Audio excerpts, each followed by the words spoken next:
Okay mga kamads, mga kaibigan, welcome back to another content about dun sa Barako Fest. Ngayon po mga kamads, mga kaibigan, humingi ng apology itong si Boss Bullet doon sa mga organizers and doon sa mga host kasi may pinagbintangan pa daw siya. Siguro mas maganda pakinggan natin to tapos mag-react tayo. Kaso yung summarized form na lang, panoorin nyo na lang to sa Boss B sa Facebook ni Boss Bullet. Okay, pakinggan natin. Hirap sa palaro na yan. Kay Governor Vilma Santos Recto, Okay, yan. So, nagawa. Meron man po akong dahilan, alam ko pong hindi sapat yun. At kay Derek Bryan, stage, siya nagkaroon daw po ng dayaan. yan. Na minanipula daw po ni Bustoyo, yung palaro, para po sa mananalo. Wala pong ganun nangyari. Kaya po masakit sa akin yun. At saka bakit naman gagawin ni Pops Toyo yun? Ni Boss Toyo yun? Paano?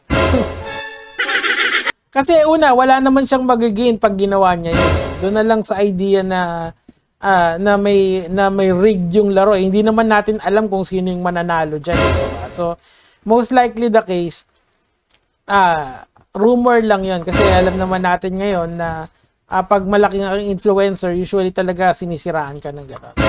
Ewan ko kung saan nanggaling yun. Kasi kung naaalala niyo kung naaalala niyo yung sinabi niya doon sa stage, parang sinisigawan niya si Boss Toyo or name drop niya. Pero sabi ko nga sa inyo, imposible yun dahil ano naman magiging ni Boss Toyo doon. Pwede kung sino man ang manalo matalo doon, may talent fee pa rin siya galing sa organizers. Kasi part lang siya nung show. Okay, and yung usapan nyo amongst yourselves naman yun. Tuloy natin. Lahat po kami naghihirap. Lahat po kami binigay po namin yung 100% namin. Hanggang sa umabot po kami sa Final 19. At doon nga po nagkaroon kami ng pagkakataon na makapagkwentuhan nung binigyan po kami ng 5 minutes break.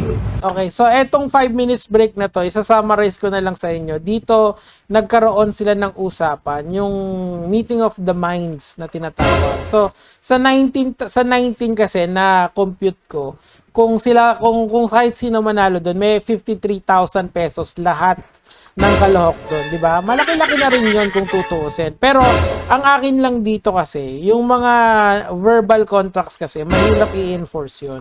Kasi hindi pwedeng sabihin nung tao na malaki yung sa akin dapat dito, itong 100,000, hati-hati na kayo. Pwedeng ganun yung sabihin niya. 'Di ba? Pwedeng kasi pag sinabi mong hati-hati tayo, equal parts ba or something like this. Again, yung deal nyo na yon, come what may, kahit ano pang hatian yon, hindi na involved doon yung Barako Fest, yung mga host, or kahit sino pa, dapat kayo-kayo lang. Kaso, ini-insist nila kasi na parang nadaya sila dahil hindi tumupad sa usapan yung kausap nila.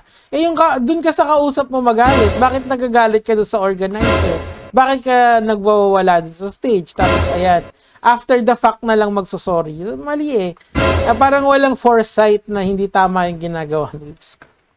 Ay, Boss Bullet, ano bang pinagagawa mo?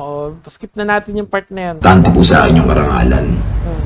Pero sa pagkakataon po na yun, nakita ko sa mga mata nila na gusto nilang may maiuwi sa kanilang mga pamilya.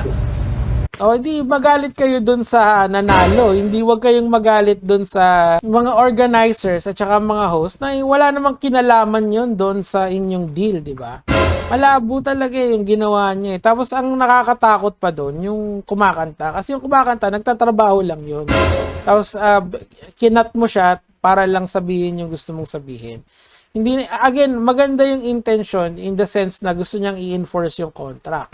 But again, there is a proper forum for that at hindi yun sa pag-akyat sa stage. Mali naman yun at nakakasira ka sa isang event na buti nga sa tingin ko pinag-sorry to or kahit na magkusang loob siya kung gusto siya kunyari magalit sa kanya yung mga organizer, pwede siyang ma-permaban doon, di ba? Hindi lang yun. Since yung mga yan usually kasi dikit-dikit yan. Kapag ka nakita nila na may attitude problem ka, pwede ka nilang iban sa iba nilang mga event or dun sa mga sister events nila or dun sa mga event na ang mga organizer ay sila din. Kasi usually, mga ganyan yung mga yan di ba?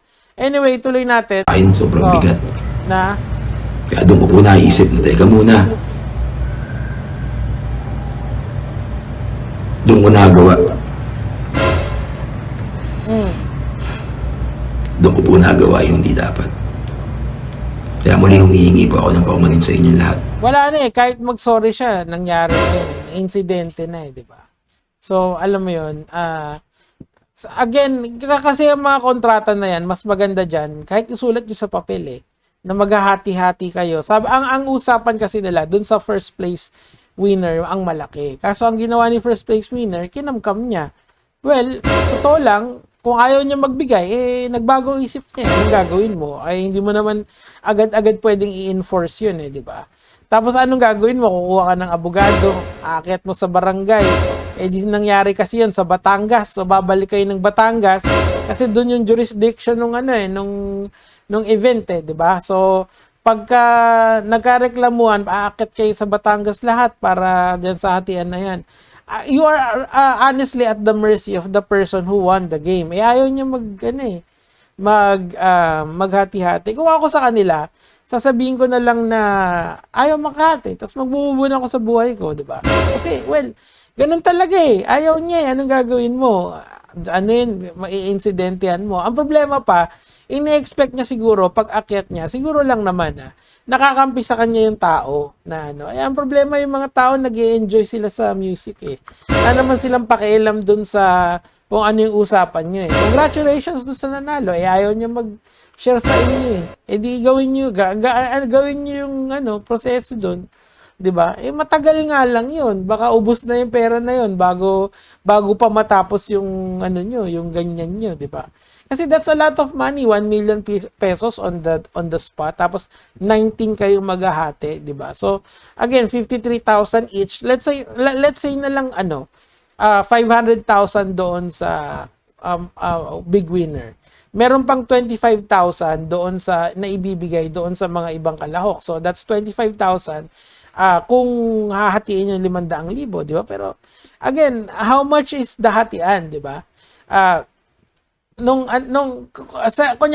Kasi dun sa kasi sa poker, pag tournament, pwede nyong sabihin na chop yung prize pool. Halimbawa, yung prize pool is 100,000 pesos, tapos 10 na lang kayo.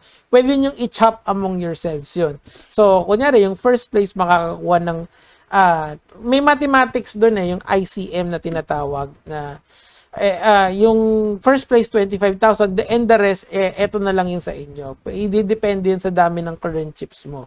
Doon kasi pwede mong gawin yun. Dito naman technically pwede mong gawin yun, pero mahirap i-enforce yun. Kasi wala kayong arbiter walang gigit na sa inyo, kayo lang yung nag-uusap eh.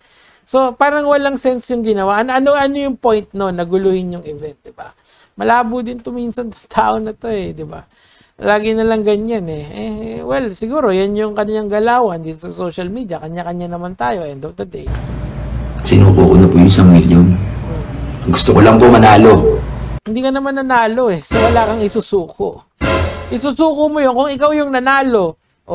Siguro yung idea mo, yung na may percent ka doon. Pero at the mercy pa rin kayo nung nanalo, wala kayong magagawa ron. At paghati-hatian nila. Yun lang po. Alam ko pong hindi ako maunawaan ng lahat. Marami po sa inyo Hey, by the way, inamin niya rin pala dito sa video na to na nagmaaoy daw talaga siya. So talagang series of bad decision talaga. Kung ako kay Boss Bullet dyan, i-let go niya na lang. Huwag siyang magpaka-hero dito. Kung ayaw niya yung 1 million, hayaan mo yung 18 na, hindi, 70 na lang pala. Yung 70 na kahati mo ang humabol dun sa tao. Again, how is the process going to be? Since it's a contract at nangyari, saan sila magrereklamo? Babalik sila sa Batangas. Doon yung jurisdiction ng usapan di ba? Ano ba yan? At anong kakaso niya dun sa tao? Breach of contract? So, you're going to get lawyers for that 1 million pesos cut na yan. So, ako nung naririnig ko yung deal na yun, sabi ko, putya, mahirap talaga yung ganyan Anyway, mga kamards, mga kaibigan, yun lang naman yung sa akin for today. Sundan natin yung storya, baka may karuktong pa. Gege mga